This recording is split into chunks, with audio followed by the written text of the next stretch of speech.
IDFC first பேங்க்ல சமீபத்துல நடந்த ஒரு மிகப்பெரிய ஸ்கேம் நீங்க யாருமே மறந்திருக்க மாட்டீங்க அப்படின்னு நினைக்கிறேன். 595 கோடி ரூபாய், அதுவும் ஹரியானா அரசாங்கத்துக்கு சொந்தமான அரசாங்கத்தோட டிபார்ட்மெண்ட்ஸ்க்கு சம்பந்தமான 595 கோடி ரூபாயை அங்க இருக்கிற ஊழியர்களே ஸ்கேம் பண்ணிட்டாங்க அப்படிங்கிற மாதிரியான செய்தி வெளியாயிருந்தது.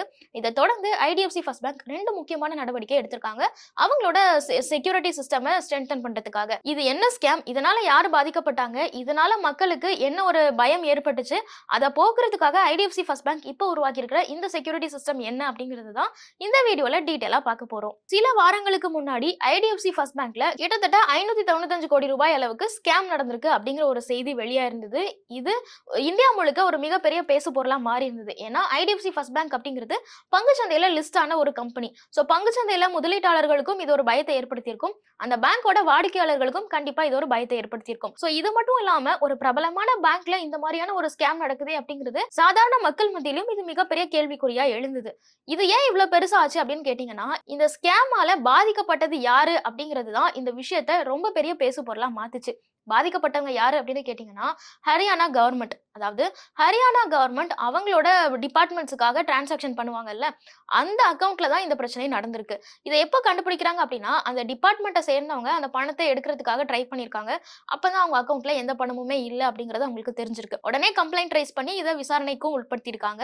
என்ன நடந்திருக்கு அப்படின்னு விசாரிக்கும் போது வங்கியோட ஊழியர்கள் இதுல இன்வால்வ் ஆயிருக்காங்க அப்படிங்கிற தகவலும் வெளியாயிருந்தது. சோ இந்த மாதிரியான விஷயங்கள் வெளியாகும் போது ஐடிஎஃப்சி ஃபர்ஸ்ட் பேங்க் அபிஷியலா இதை அக்னாலேஜ் பண்ற மாதிரி ஒரு ஸ்டேட்மெண்ட் வெளியிட்டாங்க. ஆமா, எங்களோட பேங்க்ல ஹரியானா அரசாங்கத்துக்கு சொந்தமான 590 கோடி ரூபாய் அளவுக்கான பணம் திருடு போயிருக்கு.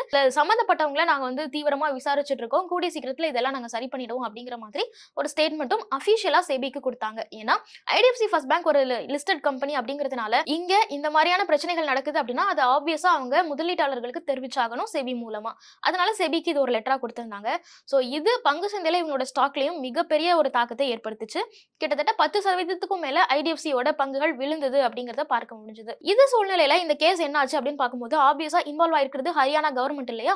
சோ இதுல நடவடிக்கைகள் எல்லாமே ரொம்ப தீவிரமா இருந்தது அப்படிங்கிறது தான் பார்த்தோம். சம்பந்தப்பட்ட நபர்களை கைது செஞ்சாங்க. அதே மாதிரி அரசாங்கத்துக்கு இந்த பணத்தையும் ரிட்ரைவ் பண்ணி கொடுத்தாங்க. இது எல்லாமே நம்ம பார்க்க முடிஞ்சது.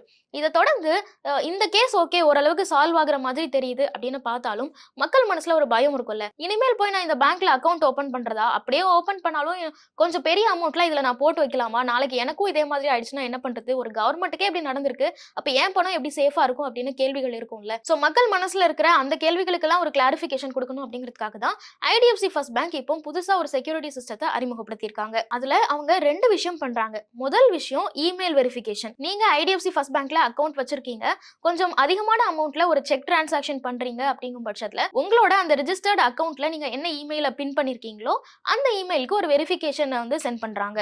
அதை நீங்க அக்னாலேஜ் பண்ணா மட்டும்தான் இந்த டிரான்சாக்ஷனை ப்ராசஸ் பண்ண முடியும் அப்படின்னு குறிப்பிட்டிருக்காங்க. ரெண்டாவது என்ன செக்யூரிட்டி சிஸ்டம் ஸ்ட்ரென்தன் பண்ணிருக்காங்க அப்படின்னு பாத்தீங்கன்னா, டிஜிட்டல் அப்ரூவல்ஸையும் என்ஷூர் பண்றாங்க. உதாரணத்துக்கு இப்போ நீங்க ஒரு அமௌண்ட் குறிப்பிட்ட லிமிட் ஃபிக்ஸ் பண்ணிருப்பாங்க, அதுக்கு மேல நீங்க டிரான்சாக்ஷன் பண்றீங்கன்னா உங்களுக்கு பேங்க்ல இருந்து ஒரு ஆட்டோமேட்டட் கால் வரும். உங்க அக்கௌண்ட்ல இருந்து இவ்வளவு பணம் டிரான்சாக்ஷன் ஆகுது, உங்களுக்கு இது தெரியுமா, நீங்க தான் இதை பண்றீங்களா, நாங்க இந்த டிரான்சாக்ஷனை ப்ரொசீட் பண்ணலாமா அப்படின்னு கொடுப்பாங்க. பட் அது மட்டுமே இனி போதாது. சோ நிறைய பேர் அதை ஒரு ஸ்பாம் கால் அப்படின்னு நினைச்சுக்கலாம், இல்ல வேற ஏதாவது ஒரு கால் அப்படின்னு நினைச்சிட்டு அதை இக்னோர் பண்ணிடலாம். அதனால அப்படி இல்லாம இனிமேல் பேங்கோட ஆப் மூலமாவோ இல்ல கண்டினியூஸ் எஸ்எம்எஸ் மூலமாவோ இல்ல கால்ஸ் மூலமாவோ உங்களுக்கு அலர்ட் கொடுத்துட்டே இருக்க போறோம் அப்படிங்கறதையும் சொல்லியிருக்காங்க. சோ நீங்க அக்கௌண்ட் ஹோல்டரா இருந்து இந்த மாதிரி பெரிய டிரான்சாக்ஷன் பண்றீங்க அப்படின்னா ஐடிஎஃப்சி பேங்கோட ஆப்ல போயிட்டு அபிஷியலா நீங்க லாகின் பண்ணி அந்த லாகின் பண்ணதுக்கு அப்புறமா அதுல நீங்க அப்ரூவ் பண்ணா மட்டும்தான் இந்த டிரான்சாக்ஷன் ப்ராசஸ் கம்ப்ளீட்டா முடியும் அப்படிங்கறதையும் சொல்லியிருக்காங்க. சோ இந்த மாதிரி செக்யூரிட்டி சிஸ்டம்ல கொஞ்சம் பிரச்சனை இருந்ததுனால தான் இந்த மாதிரி ஸ்கேம் நடந்துருச்சு, அதை நாங்க ஸ்ட்ரென்தன் பண்றோம் அப்படின்னு சொல்லிட்டு இதன் மூலமா உங்களோட பணம் இல்ல உங்களோட டிரான்சாக்ஷன் ரொம்ப சேஃபரா இருக்கும் அப்படிங்கிற மாதிரி ஐடிஎஃப்சி ஃபர்ஸ்ட் பேங்க் தரப்புல இருந்து தெரிவிச்சிருக்காங்க. ஆல்ரெடி இந்த நடைமுறையை பல பேங்க்ஸ்லயும் ஃபாலோ பண்ணிட்டு தான் இருக்காங்க அப்படிங்கறதையும் நம்ம ஞாபகம் வச்சுக்கணும். அண்ட் இந்த டிரான்சாக்ஷன்ஸ் இந்த அலர்ட் எல்லாமே நீங்க 50,000 ரூபீஸ்க்கு மேல டிரான்சாக்ஷன் பண்றீங்க அப்படின்னா உங்களுக்கு இது அப்ளிகபிள் ஆகும் அப்படிங்கறதையும் குறிப்பிட்டிருக்காங்க. சோ பேங்கோட இந்த ஒரு நடவடிக்கையை பத்தின உங்களோட ஒப்பீனியன் என்ன, இப்படி எல்லாம் பேங்க் செய்யறதுனால உங்களுக்கு அந்த பேங்க் மேல ஒரு நம்பிக்கை வருமா அப்படிங்கறதெல்லாம் நீங்க கமெண்ட்ல சொல்லுங்க. மேலும் ஈடி தமிழ் சேனல்ல வரப்போகும் பிசினஸ் மற்றும் அது ரிலேட்டடான வீடியோவை பார்க்க உடனே கீழே இருக்க சப்ஸ்கிரைப் பட்டனை கிளிக் பண்ணுங்க.